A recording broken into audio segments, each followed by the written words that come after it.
Hello everyone, मेरे channel में आप सबका स्वागत है। मेरा नाम है मृणालिनी। चलिए देखते हैं इस रीडिंग के माध्यम से यूनिवर्स आपको क्या मैसेज देना चाहते हैं।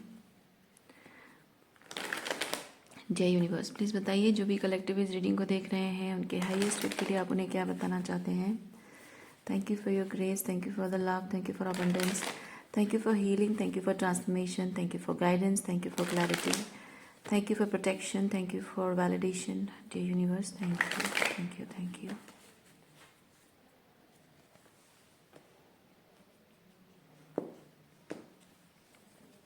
क्या हो रहा है? 4 ऑफ पेंटिकल हो रहा है। क्या नहीं होना चाहिए? स्ट्रेस नहीं होना चाहिए। ओह, पीपल आर होल्डिंग बैक, और इस बात का स्ट्रेस किसी को नहीं होना चाहिए। क्यों नहीं होना चाहिए? बिकॉज आप अपने लिए बेटर मैनिफेस्ट कर रहे हो। अगर लोग होल्ड बैक कर रहे हैं, आपको स्ट्रेस नहीं होना चाहिए। आपको खुश होना चाहिए कि लोगों के असली चेहरे आपको दिखाई दे रहे हैं। देखिए, लोगों के डेविलिश इंटेंशंस, डेविलिश चेहरे दिखाई देना शुरू हो गया है। सो अगर लोग होल्ड बैक कर रहे हैं, खुश होना चाहिए आपको कि आपको इस सिचुएशन से निजात मिल रही है, मुक्ति मिल रही है। आपको जो ये रिलेशनशिप को निभाते रहने का जो बोझ आपके कंधों पर है, फाइनली वो कंधों से बोझ उतर रहा है। और ये आप नहीं कर रहे हो। ये जो कुछ भी हो रहा है, अगर आप ये सिचुएशन छोड़ रहे हो, ये रिलेशनशिप एंड कर रहे हो, ये आप नहीं कर रहे हो, खुद से नहीं कर रहे हो, जानबूझ के नहीं कर रहे हो। आपने कभी चाहा नहीं था। मैनिफेस्टेशन का मतलब है यूनिवर्स संकेत दे रहा है। यूनिवर्स संकेत दे रहा है क्योंकि ये पहले से ही ऐसा था। ये कभी भी आज नहीं हुआ है। आप ये रिलेशनशिप एंड कर रहे हो, उस बात के लिए आपको गिल्ट हो रही होगी। नहीं, आपको लग रहा होगा कि लोग मुझे गलत समझते होंगे, मुझे मुझे दोष दिया जा रहा है। नहीं, गलती हमेशा जो लोग जैसे हैं वो वैसे हमेशा थे, हमेशा से वैसे थे। ये आप थे जिनको इनकी रियलिटी दिखाई नहीं दी थी बिकॉज ऑफ दैट अटैचमेंट। आपको पता नहीं चल पा रहा था, आप देख नहीं पा रहे थे या एक्सेप्ट नहीं कर रहे थे। पर जो है वो हमेशा से थे। और यूनिवर्स आपको साइन दे रहा है। ये अगर दिखा रहा है यूनिवर्स की late it go, let it and, तो ये आप नहीं कर रहे हो। यूनिवर्स संकेत दे रहा है, यानी आपके भले के लिए ये हो रहा है, ये होना चाहिए। बस यहाँ पे शायद कुछ लेसन्स आपको सीखना था।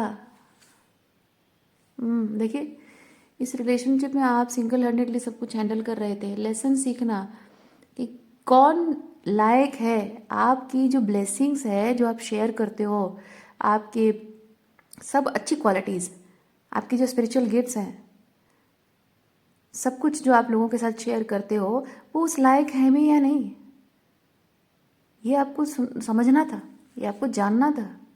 और कैसे लोगों के साथ उठना बैठना है, कैसे लोगों के साथ रिलेशनशिप रखना है, कौन आपके अपने हैं, कौन पराए हैं, वो जानना था आपको।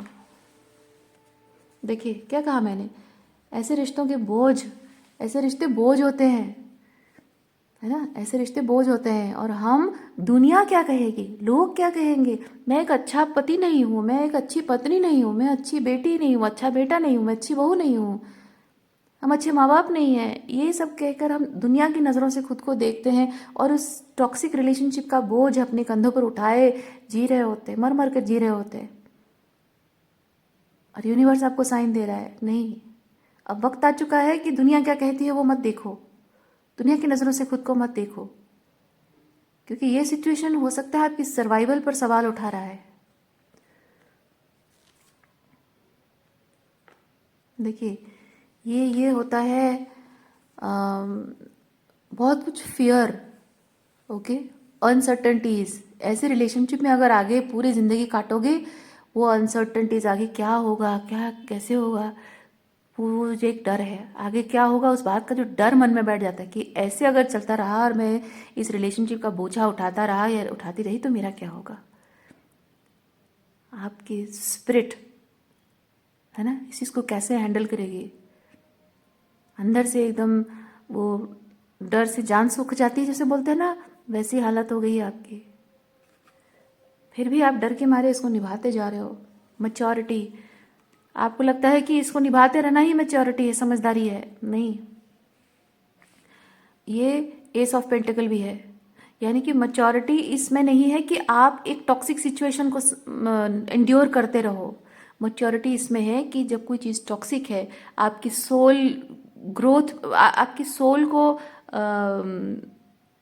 नरिश नहीं करता है, बल्कि वो सारी की सारी ऊर्जा, सारी आपकी जो स्पिरिचुअल पावर, आपकी जो शक्ति है, सब कुछ निचोड़ लेता है खुद को फीड करने के लिए। तो ऐसी सिचुएशन, मैच्योरिटी इसी में है कि ऐसे सिचुएशन को छोड़ दिया जाए।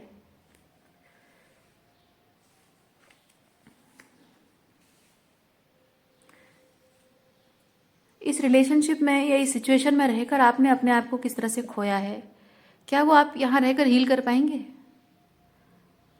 आपको यूनिवर्स ये चीज़ बता रहा है कि ये जो कुछ भी यहाँ पे तुमने खोया, हीलिंग कार्ड ये चीज़ दिखा रहा है, इस रिलेशनशिप में तुमने क्या कुछ खोया, कितने वुंड्स पाए हैं। ओके, ये हीलिंग कार्ड में मुझे वुंड्स दिखाई दे रहे हैं।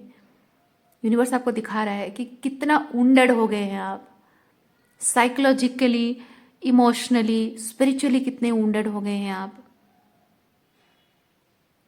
वो सब चीज़ें हीलिंग, आपको लगता है कि ये, आपको नहीं लगता कि ये यहाँ रहकर इम्पॉसिबल है? और ये जितने लेवल पे डैमेज हुआ है, वो हीलिंग करने में आपको कितना टाइम लग जाएगा, कितने सालों लग जाएंगे? और ऐसे ही वुंडेड होकर के आप जी पाओगे? यूनिवर्स आपको हीलिंग का रास्ता दिखा रहा है, हीलिंग का रास्ता दिखा रहा है यूनिवर्स, और आपको कह रहा है कि छोड़ दो, जाने दो, क्योंकि ये होता है डिवाइन को सरेंडर कर देना। टावर फॉल हो रही है यहाँ पे, सब अपने आप को बचाने के बारे में सोच रहे हैं। यूनिवर्स कह रहा है कि दूसरों को सेव करने के बारे में मत सोचो, अब ऐसी तुम्हारी हालत हो गई है, तुम खुद को सेव करने के बारे में सोचो। और यहाँ पे अगर आप जिद पकड़ते हो कि नहीं मुझे दूसरों को बचाना है, दैट इज योर ईगो। क्योंकि यूनिवर्स कह रहा है, ईश्वर कहता है कि मैं इस संसार का करता धरता सब कुछ हूँ, मैंने सबको बनाया, मैं सबको डिस्ट्रॉय कर रहा हूँ ना, सृष्टि भी बनाया, पालन भी कर रहा हूँ, संहार भी कर रहा हूँ। तो इसमें जिसका जो बंदोबस्त करना है वो मैं कर रहा हूँ। तुम्हारे पास जिसका मैंने बंदोबस्त किया है, उसका तुम्हारे बाद किसी और के पास बंदोबस्त कर दूंगा मैं। जैसे होता है ना, एक इंसान पर डिपेंडेंट रहते हैं सब लोग, और वो इंसान जब मर जाता है तो उसके मरने के बाद वो सबका अपना अपना बंदोबस्त हो ही जाता है, ऊपर वाला कर ही देता है, वो सब लोग अपना अपना बंदोबस्त कर लेते हैं। ऊपर वाला क्या करता है? ऊपर वाला रास्ता दिखाता है। जब सब डिसाइड कर लेते हैं कि हाँ ये तो चला गया, इसके बाद अब अपना खुद का बंदोबस्त करना पड़ेगा, तो ऊपर वाला साइन देने लगता है, यूनिवर्स उनको साइन देने लगता है, because they manifest it, they manifest the path without the other person. So आप अगर इस सिचुएशन को छोड़ रहे हो तो यहाँ पे इन लोगों को रास्ता मिल जाएगा। वही ऊपर वाला जिसने आपको इनका करता धरता बनाया है, वो इनका रास्ता वो खुद ही बना देगा, और वो बनाएगा, वो ज़रूर बनाएगा। आप अगर नहीं भी जाओगे ना, आप अगर जिद पकड़ के रखोगे, मैं ये बात आपको बताती हूँ, प्रूफ है मेरे पास, एविडेंस है मेरे पास, इसीलिए मैं इसको बहुत गारंटी के साथ कह सकती हूँ। आप अगर जिद पकड़ के रखोगे कि मैं इसको छोड़ूंगी नहीं, मैं इसको हैंडल करूँगी, इसको संभालूंगी, बिकॉज मेरे बाद इसका इस सिचुएशन का क्या होगा, तो मैं आपको बताती हूँ, आप विटनेस करोगे, आपके होते हुए आप ही के आंखों के सामने उन लोगों का कुछ और बंदोबस्त ईश्वर कर देगा, और वो लोग आपसे हाथ छुड़ाकर चले जाएंगे, आपको सुपरफिशियल स्माइल देते रहेंगे, आपको ज़रूरत के टाइम पे इस्तेमाल करते रहेंगे, और उनको जहाँ उनका सस्टेनेंस जहाँ पे हो रहा है वहीं पे वो रहेंगे। आप ही की आंखों के सामने ये होगा कि आप जिसका करता धरता बने रहना चाहते हैं, उसका करता धरता किसी और को बना देगा, या फिर कुछ और ऐसे सिचुएशन उनके लिए कर देगा जैसे वो अपना खुद का बंदोबस्त कर लेंगे। और जबकि आप फिर भी रहना चाह रहे हो तो आपको ब्रेड क्रम्ब करते रहेंगे अपनी ज़रूरत के लिए। तो ऐसी सिचुएशन में रहने का कोई मतलब नहीं है, अल्टीमेटली आपको ये छोड़ना पड़ेगा। ये रूड अवेकनिंग होती है, ऐसे ही होती है। मैं ये जो कह रही हूँ ना, आपको कोई ऐसा अल्टीमेटम नहीं दे रही हूँ, या आपको कोई वर्स्ट की सिनेरियो नहीं बता रही हूँ। ये होता है, हर किसी के साथ होता है। जो डिवाइन इंटरवेंशन को, डिवाइन प्लान को रोकने के लिए जिद पर अड़ा जाता है ना, उसका यही हाल होता है।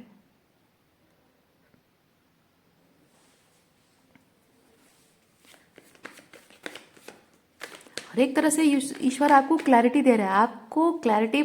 आपको इस सिचुएशन से मूव ऑन करने के लिए जितनी क्लैरिटी चाहिए, आप तब तक वहीं रुके हुए हो। तो यूनिवर्स आपको उसी तरह, जितना ईज एंड ग्रेस के साथ आप मूव ऑन कर जाओगे, तो आपको बहुत ज़्यादा रूड अवेकनिंग नहीं देखनी पड़ेगी। लेकिन जितना ज़्यादा रेजिस्टेंस में आप रहोगे, ये पहला कार्ड ही आपका डेविल कार्ड है। Devil card and holding back है ना, ये अटैचमेंट, इगोइक अटैचमेंट। तो जिस सिचुएशन को आपको छोड़ देना चाहिए, उस सिचुएशन को आप जितना ज़्यादा इगोइक अटैचमेंट रखोगे, जितने लंबे समय तक आप उसको ज़बरदस्ती बांध के रखोगे, होल्ड करके रखोगे, वो उतना ही आपको रूड अवेकनिंग दिखाएगा, उतना ही पेनफुल तरीके से आपको दिखाएगा कि होल्ड करके रखना है, अपनी जिद पकड़ के रखनी है। देखो तुम्हारी जिद की वजह से क्या हो रहा है, तुम्हें जिद रखनी है, तुम जिस चीज़ को होल्ड करके रखना चाहते हो, उसी चीज़ को मैं तुमसे छीन के ले जाऊंगा। जो जिद पकड़ी है मैं वो तोड़ दूंगा। यूनिवर्स यही करता है, क्योंकि आप नहीं जान पा रहे हैं कि जिस चीज़ को आप होल्ड करके रख रहे हो, जो जिद पकड़ के बैठे हो, वहाँ कितने आप अनसेफ हो, कितना गलत हो रहा है आपके साथ। और आपकी सोल ये सब महसूस कर पा रही है, आपका हायर सेल्फ ये महसूस कर पा रहा है। इसीलिए वो जो दर्द, जो तकलीफ आप महसूस कर रहे हो, वो क्या है? वो यूनिवर्स को साइन मिल रहा है कि save me, save me, save me. पर आपका ईगो उस चीज़ को छोड़ना नहीं चाहता है। इसीलिए यूनिवर्स आपकी क्या आप कह रहे हो वो नहीं देखता है, आपकी वाइब्रेशन क्या है। आपकी वाइब्रेशन कह रही है मुझे नहीं चाहिए ये, I want to let it go. पर आप खुद ही हैं जो खुद के लिए रोड ब्लॉक बन बैठे हैं। इसलिए यूनिवर्स आपको एकदम रूड अवेकनिंग दिखाता है। जिद करना है, चलो मैं भी देखता हूँ कितना जिद करोगे। ये यूनिवर्स का अपना तरीका है काम करने का, क्योंकि आप खुद ही यूनिवर्स को साइन दे रहे हो। मैं जिद करके पकड़ा रहूँगा इस चीज़ को, मैं जाने देना चाहता हूँ लेकिन मैं इसको होल्ड करके रखूँगा, तो तुम मुझे दिखाओ और भी ऐसी सिचुएशन कर दो, मेरे लिए मजबूर कर दो कि मैं अपने सारे अटैचमेंट छोड़ दूँ, मजबूर हो जाऊं। आप यूनिवर्स को खुद ही कह रहे हो, अपनी जिद की वजह से आप यूनिवर्स को खुद ही कह रहे हो कि मेरी जिद को खत्म कर दो, मेरे अहंकार को खत्म कर दो यूनिवर्स। तो यूनिवर्स आपको रूड अवेकनिंग दे रहा है। आप ही की आंखों के सामने जो होल्ड करके आप रख रहे हैं, वही चीज को तोड़ देगा। देखिए, you are trying to control, आप मैनिफेस्ट कुछ करना चाह रहे हैं, लेकिन you are trying to control things in your own way. अपने तरीके से चीज़ें आप चाहते हो, पर आपको जो चाहिए वो चीज़ एक अपने तरीके से होगा, उसके अपने तरीके से होगा। ठीक है, आपको जो चाहिए वो अपने तरीके से होगा। You have to be in this energy. ये फेमिनिन है, फेमिनिन एनर्जी है, और ये मैस्कुलिन एनर्जी है। तो यहाँ पे मैस्कुलिन ईगो होता है, अपने तरीके से करने की इच्छा, जिद पकड़ लेना, कंट्रोल करने की इच्छा। इससे नहीं होगा। आपको अगर अपने लाइफ जो मैनिफेस्ट करना चाहते हो, अपने तरीके से नहीं, यूनिवर्स के तरीके से आपको करना होगा। यूनिवर्स आपको रास्ता दिखाएगा, and you have to trust universe. You have to trust universe जो रास्ता आपको दिखा रहा है। और उसी तरीके से आपके ये मन में जो बोझ लेकर जी रहे हो, वो रिलीज होगी, आपकी हार्ट चक्र हीलिंग होगी।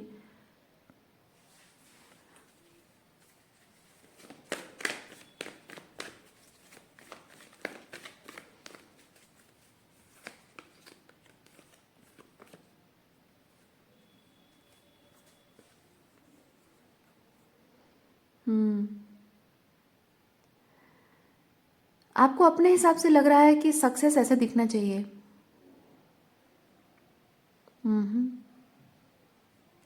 आपको अपने तरीके से लग रहा है सक्सेस ऐसे दिखनी चाहिए।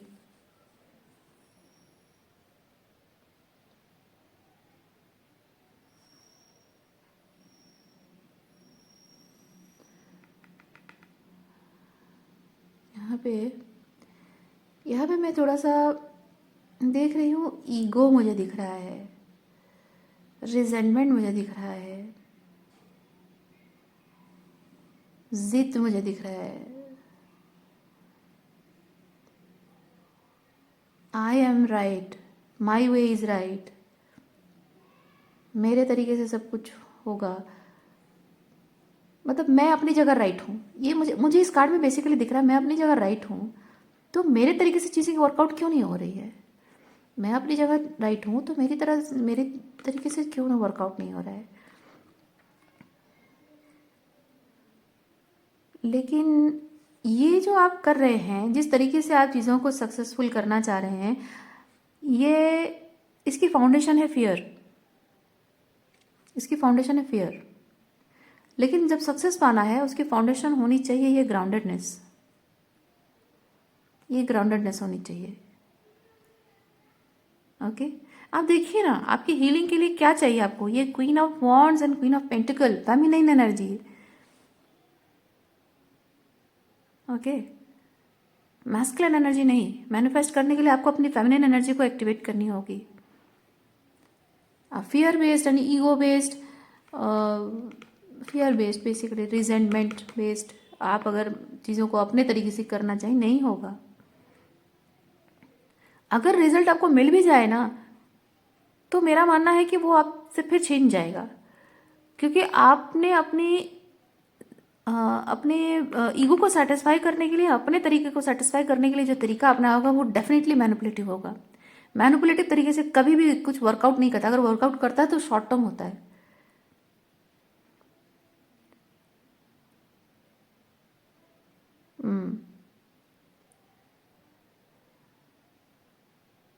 क्योंकि आप अगर एक एक वुंडेड पर्सपेक्टिव से फियर बेस्ड अगर आप कर रहे हो, फियर बेस्ड मैनिफेस्ट अगर कुछ कर रहे हो, तो उसमें जाहिर सी बात है कि फियर बेस्ड मतलब है कि आपको दुनिया से डर लगता है, आपको अपने आप को बचाना है, सर्वाइवर मोड में हो।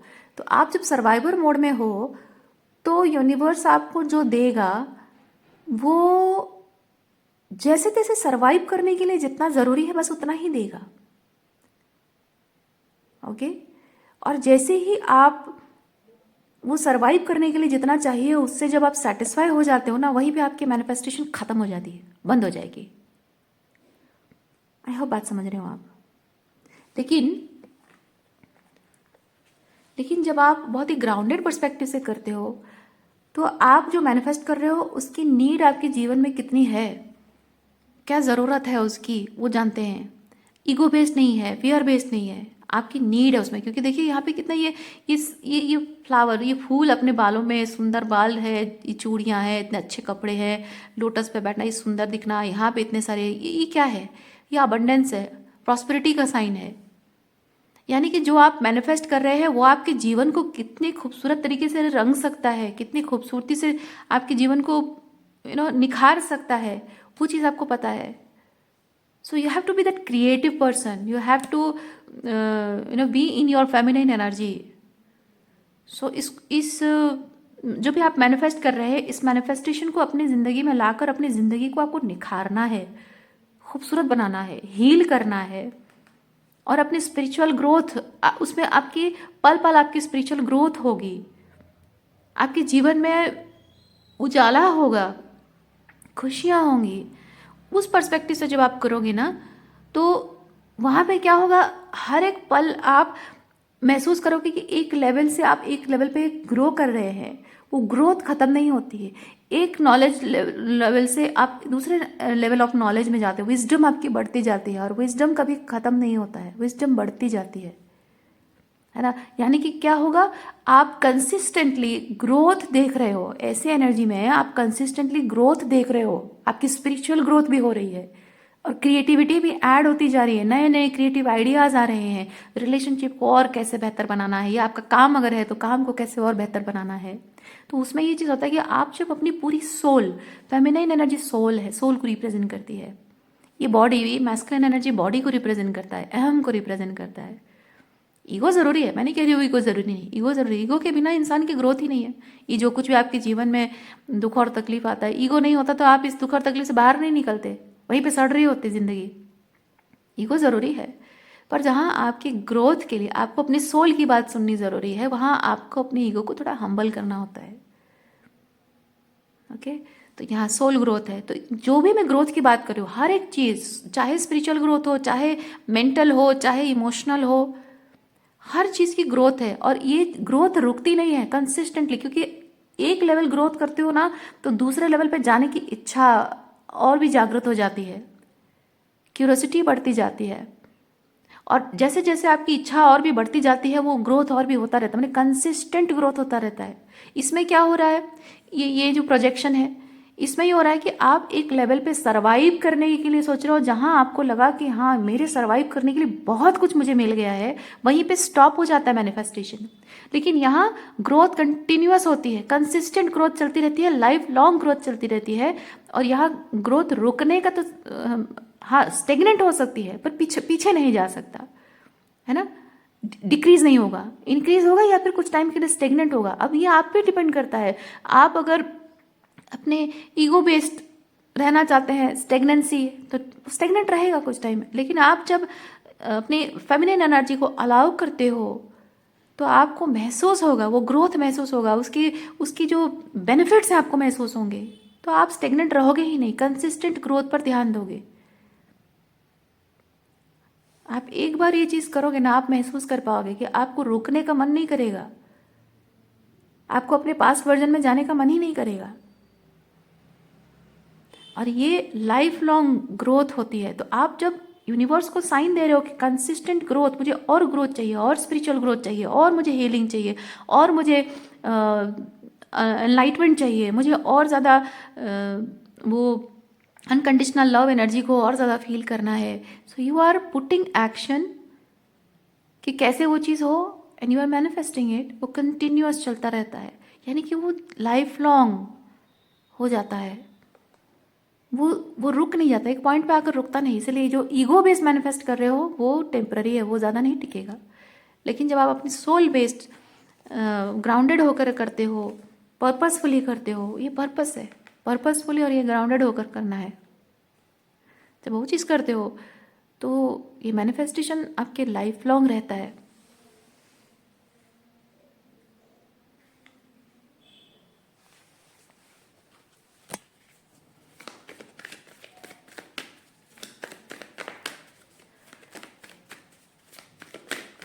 इसीलिए कुछ लोग होते हैं जिनके लाइफ में उन्होंने ऑल ऑफ ए सडन बिना एक्सपेक्टेशन के बहुत कुछ पा लिया होता है ना, उनके जीवन में आप देखना कि एक टाइम तक ग्रोथ होती है और एकदम धड़ास नीचे गिरते हैं, फिर उसके बाद उनको उठना है या फिर नहीं उठना है, वो अलग बात है। और कुछ लोग का ऐसा होता है कि जिनको ज़िंदगी भर कुछ नहीं मिला होता है, तो जो भी मिल जाता है उसको, मतलब ज़िंदगी भर ब्रेड क्रम्स उनको मिले होते हैं, और जब एक बार एकदम से थोड़ा मेहनत करके मिल जाता है तो उनको उनका ईगो सराखों पर चढ़ जाता है। और एक बार जब ईगो चढ़ गया तो वो काम नहीं करेंगे, बस ईगो ही दिखाएंगे कि हाँ मैं ये बन गया वो बन गया, फिर धड़ास से गिरना होता है। फिर उसके बाद वो काम करेंगे क्या, वहीं अटके रहेंगे। कुछ लोग आप नोटिस करना, कुछ लोग दुनिया में ऐसे हैं जो कि अपने पास्ट अचीवमेंट्स जो हुई होती है, इधर उन्होंने खुद कुछ किया होता है, और जो एक टाइम के बाद बंद हो गया है, उसको लेकर बहुत ब्रैगिंग करते हैं। या फिर अपने पूर्वजों के जो अचीवमेंट है कि मेरे बाप दादा तो ऐसे थे वैसे थे, हम ज़माने में ये करते थे वो करते थे, इतनी ज़मीनें इतनी प्रॉपर्टी ये वो, है ना, इस बात का बहुत दिखावा करते हैं, बहुत शो ऑफ करते हैं। Doesn't make sense. आज क्या कर रहे हो तुम, कुछ नहीं। आज जो कर रहे हो उसको लेकर प्राउड फील करो।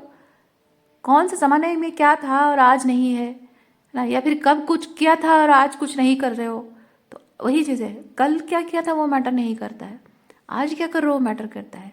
कल के जो चीज़ें कल में रह गई है, पास्ट में रह गई है, और उस चीज़ का वो जो फेल हो गया है, क्यों फेल हो गया है, उससे जो लेसन सीखा या नहीं सीखा, ये ज़्यादा इंपॉर्टेंट है। तो ये ईगो बेस्ड जब आप मैनिफेस्ट करते हो, यहाँ से आपको लेसन सीखने को मिलता है कि क्या गलत कर रहे हो आप, उस गलती को सुधारा या नहीं, वो ज़्यादा इंपॉर्टेंट है। और गलती सुधार के सही तरीके से करते हो, तब आपने अपने ओल्डर वर्जन से आउटग्रो किया, अपने ऑथेंटिक सेल्फ में वापस आए आप। और ये ऑथेंटिक सेल्फ में आना पर्पस था। ये जो फेलियर हुआ ना, तो वो एक लेसन था आपके लिए कि आपको सही तरीका क्या करना है।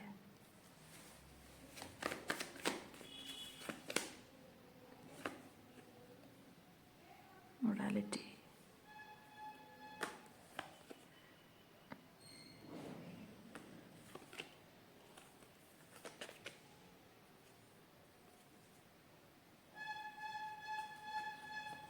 Okay, modality, queen of swords,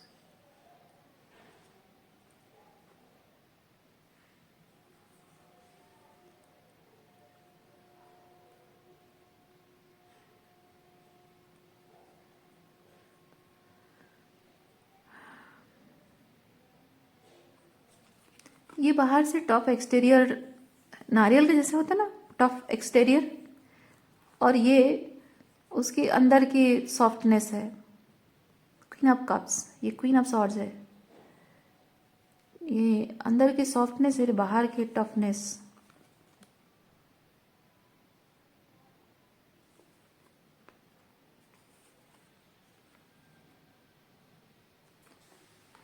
ऐसे किसी इंसान से मिले हो आप शायद, कि अंदर से बहुत है और बाहर से बहुत टफ है, और दोनों में से क्या सही है शायद आप समझ नहीं पा रहे हो। ओह आई सी, आपने किसी इंसान के ये सॉफ्ट साइड आपने देखी है, और अभी उसका टफ साइड आप देख रहे हो। आपको समझ में नहीं आ रहा है कि इन दोनों में से क्या सच है। हाँ, आपको ये समझ में नहीं आ रहा है कि इन दोनों में से क्या सच है। ओके,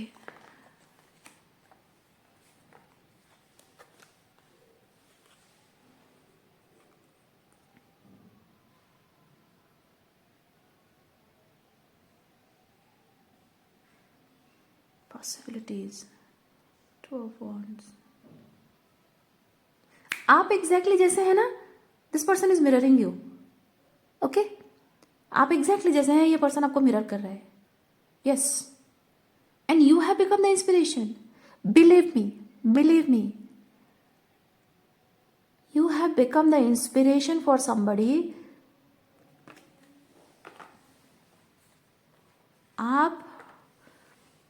आप अंदर से बहुत सॉफ्ट हार्टेड है, बहुत ही काइंड, कंपैशनेट और बहुत लविंग पर्सन है, और बाहर से आप बहुत ही लाइक कोल्ड, बहुत ही रिजर्व रहते हैं। कोल्ड नहीं, cold is not a good word, actually मुझे कोल्ड वर्ड पसंद नहीं। हाँ, रिजर्व रहते हो, रिजर्व रहते हो, कम बोलते हो। So that is kind of a very mature way, क्योंकि इसका मतलब है कि आप अननेसेसरी फालतू लोगों को एंटरटेन नहीं करते हो। हाँ, फालतू लोगों को एंटरटेन नहीं करते हो, ये इस तरह के लोगों को आप एंटरटेन नहीं करते हो, क्योंकि यहाँ ये साइलेंटली ज़्यादा ना बोलना, कम कम बोलना, ज़रूरत पड़ने पर बोलना, और ये कम बोलना मतलब इट्स नॉट मैनिपुलेटिव कि हाँ मुझे बोलना चाहिए पर मैं ना बोलूँ, it's not like that. It's like that आप ज़रूरत है तो बोलूँ, नहीं तो नहीं, है ना। तो मुझे जहाँ फील होता है कि ये ऐसी एनर्जी है, ऐसे लोगों के मुंह नहीं लगना है मुझे। लोग कहते कुछ है लेकिन होते कुछ हैं, ऐसे लोगों के मुंह लग के अपना टाइम और एनर्जी वेस्ट नहीं करना है। झूठे होते हैं लोग, तो ये ऐसी एनर्जी आपकी है। And somebody is, I am very surprised, आपसे कोई इंस्पायर्ड है। somebody is inspired from you, और आप ऐसे एनर्जी में कैसे आ गए। मतलब ये जो कुछ भी आपको यहाँ पे यूनिवर्स बता रहा है कि ये चीज करना है, ये बहुत इजीली आप कर लेते हो, लेकिन अभी जब यहाँ स्पिरिचुअल हीलिंग की बात आ रही है तब नहीं कर पा रहे हो। ओ, इसीलिए नहीं कर पा रहे हो क्योंकि आपने अपने इमोशंस को नम कर दिया है। अंदर से फील बहुत कुछ करते हो लेकिन अपने इमोशंस को आपने नम कर दिया है, because you have been dealing with very toxic people. बाहर से आप दिखाते हो कि आप बहुत कंपोजर है आपका, लेकिन अंदर से आप बहुत टूटे हुए हैं। ये हाँ, बाहर से बहुत कंपोजर दिखाते हो लेकिन अंदर से बहुत कुछ फील करते हो। और बाहर ये कंपोजर है। तो आपको देखकर यहाँ किसी को इंस्पिरेशन मिला है, मे बी कोई ऐसा है जो बहुत ही इनोसेंट पर्सन है और जिसकी कोई बाउंड्रीज नहीं मेंटेन करता था। वो मे बी बहुत टॉक्सिक लोगों को उसने एक्सपीरियंस किया हो विद दिस डेविल प्रोजेक्शन, बहुत कुछ टॉक्सिसिटी उसने एक्सपीरियंस किया हो। इनोसेंट, सीधा साधा, भोला भाला कोई इंसान, और उसको सही मायने में लोगों को हैंडल करना आप ही से देखकर सीखा है उसने। इसको इस इंसान को शायद ये लगा हो कि ये पॉसिबल नहीं है, मैं ऐसे टॉक्सिक लोगों से डील नहीं कर सकती हूँ, समथिंग लाइक दैट। लेकिन वो पॉसिबिलिटी आप ही को देख देख कर किसी ने सीखा है। पर डिफरेंस ये चीज़ है, डिफरेंस ये चीज़ है कि आप जो मतलब फील वो भी करता है, आप भी करते हो, लेकिन आप डिफरेंस ये है कि आप अपनी फीलिंग्स को नंब कर देते हो, वो अपनी फीलिंग्स को एक्सप्रेस करता है या करती है। यस, ये ऊर्जा उस पर्सन में है, आप में ये है। ठीक है, दोनों ही फील करते हैं बहुत डीपर लेवल पे। यस, और जबकि आपका जो ये कंपोजर है उसके अंदर भी कंपोजर है, उसके अंदर भी कंपोजर है, लेकिन ये ग्राउंडेडनेस के साथ कंपोजर है। आपका यहाँ पे ये क्वीन ऑफ सॉर्ड्स, ये बहुत ही like emotional numbing and coldness वाला कंपोजर है। तो दिस इज काइंड ऑफ एक डिफेंसिव एनर्जी है, डिफेंसिव कि मैं सेफ नहीं हूँ, I need to protect myself, लेकिन ये है कि I am safe because I am taking responsibility of what I am receiving. ये वो वाली एनर्जी है। ये अंदर से सेफ नहीं फील कर रहा है, ये अंदर से सेफ फील कर रहा है। ये बाहरी तौर पे थ्रेट को ज़्यादा इफेक्ट होने दे रहा है कि हाँ, बाहरी तौर पे जो थ्रेट आ रहा है दैट इज मतलब उस चीज़ को पर्सनली लेना, वो अटैक को वो रिसीव कर लेता है। ये एनर्जी आपकी एनर्जी है। पर यहाँ पे जो जिसने आपसे इंस्पिरेशन ली है उसको ये चीज़ समझ में आता है कि आप वो कंपोजर आपसे उसने सीखा, बाउंड्रीज मेंटेन करना, साइलेंट होना, नहीं बोलना, या फिर लोगों को अगर लोगों की इस तरह की एनर्जी है तो उनका मुंह नहीं लगाना है, दूर रहना है।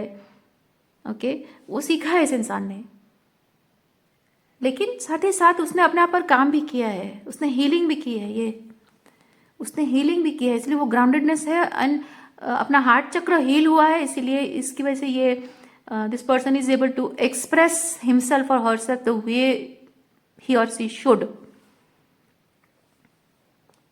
तो आप जैसे जिंदगी को जीते हो अपने लाइफ में, मैनिफेस्टेशन का जो तरीका है, लाइफ को कैसे बनाना है, अपने तरीके से लाइफ को जीना, वो तरीका इसने आपको देखकर जो ऑब्जर्व करके सीखा है, लेकिन वो नहीं जानता है कि ये चीज़ आपके अंदर है। उसको मे भी लगा हो क्योंकि ये होता है, दिखता कुछ है होता कुछ है। इस इंसान को शायद ये लगा हो कि आप एक्चुअली में ये जो कंपोजर है this is because of this, but actually this is because of this. इसलिए आप मैनिफेस्ट नहीं कर पा रहे हो, पर वो मैनिफेस्ट कर रहा है। कोई आपका फ्रेंड है या फिर पता नहीं कौन है।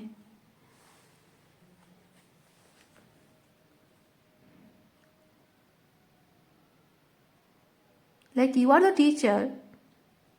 हाँ, आप टीचर हैं, आप स्टूडेंट को बता रहे हो और स्टूडेंट सीख रहे हैं, लेकिन उस चीज़ को समझने का आपका तरीका बहुत ही सुपरफिशियल है और उसका बहुत रूट लेवल पे जाकर वो चीज़ों को सीख रहा है, समथिंग लाइक दैट।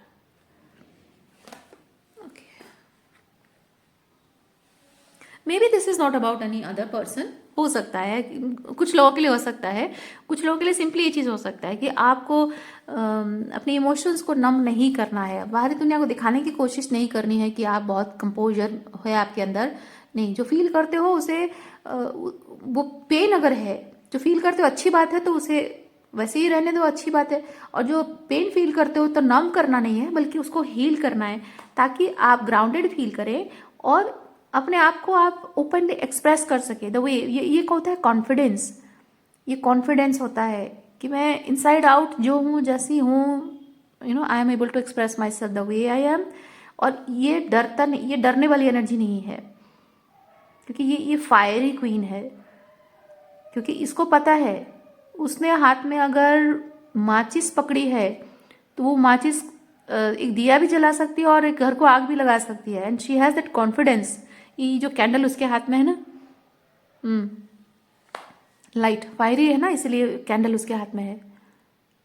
तो उसको पता है कि वो जो कैंडल हाथ में ली है वो कैंडल एक दिया भी जला सकता है और घर भी जला सकता है। But she has that confidence कि अगर वो घर में कैंडल्स जला रही है तो शी हैज़ दैट कॉन्फिडेंस कि उसने ऐसे मतलब सेफ एनवायरनमेंट क्रिएट कर रखा है कि घर में आग नहीं लगे। कहने का मतलब मेरा ये है कि जो फायर, जो मशाल, जो सच की मशाल उसने पकड़ रखी है, उसको वो कॉन्फिडेंटली बोल्ड तरीके से बोलेगी, एक्सप्रेस करेगी अपने आप को द वे शी इज।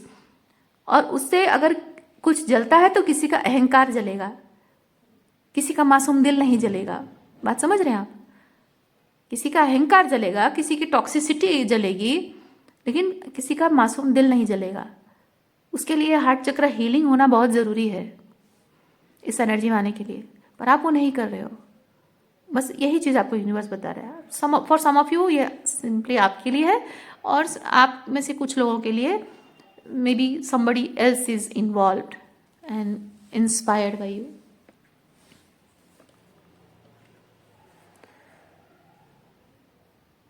यानी कि ये ऐसा लग रहा है मुझे जैसे कि एक गुरु है और गुरु ने अपने शिष्य को कुछ सिखाया है, तंत्र विद्या ज्ञान ये सब सिखाया है। वो मैं जस्ट कह रही हूँ, ओके। और गुरु जो है वो मतलब एक रिचुअल की तरह करके करता जा रहा है, करता जा रहा है, करते जा रहा है, मंत्र साधना करते जा रहा है, लेकिन शिष्य जो है बड़ी आत्मा से कर रहा है इस चीज को। तो शिष्य को भगवत प्राप्ति हो गई। गुरु ने इतने सालों से किया है, 50 साल हो गए कर रहा है, गुरु को नहीं मिला है, और शिष्य ने शायद 10 साल में भी भगवत प्राप्ति कर ली हो। अब गुरु सोच रहा है कि कैसे कर लिया शिष्य ने, मैंने इतने साल किया नहीं किया और ये मेरे शिष्य ने कैसे कर दिखाया। ये वैसी टाइप की एनर्जी है।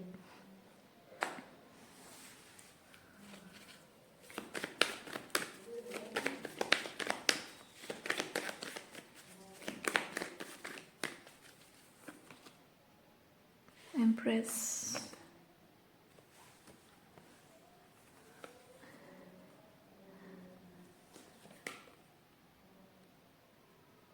The empress. देखिए मैं जो कह रही हूँ ये आपको कैसे रेजोनेट करता है मुझे नहीं पता। The empress is guiding you, okay. ये आपके इनर इम्प्रेस हो सकती है या फिर ये पर्सन एक इम्प्रेस हो सकती है या हो सकता है एम्प्रेस एनर्जी। तो the empress is guiding you through the exhaustion you are experiencing right now to see the abundance in you that is already existing, okay।